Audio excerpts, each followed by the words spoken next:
আমাদেরকে তো রাজাকার বলে, তাই না? আওয়ামী লীগ তো রাজাকারের একটা তালিকা তৈরি হয়েছিল আওয়ামী লীগের এই সরকারের সময়। সেখানে 34 জন মানুষের নাম পাইল জামাতের, আওয়ামী লীগের পাইল 8,000 সামথিং।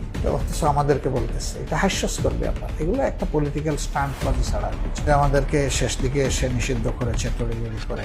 না, শুধু এটা না, তো আওয়ামী লীগকেও নিষিদ্ধ করেছে। আমরা তো পরিষ্কার বলি যে আমাদের মসজিদ যদি পাহারা দেওয়া না লাগে, তাইলে অন্যদের মন্দির মঠ পাহারা দেওয়া লাগবে। হিন্দু শাখা বলতে কিছু নাই আমাদের।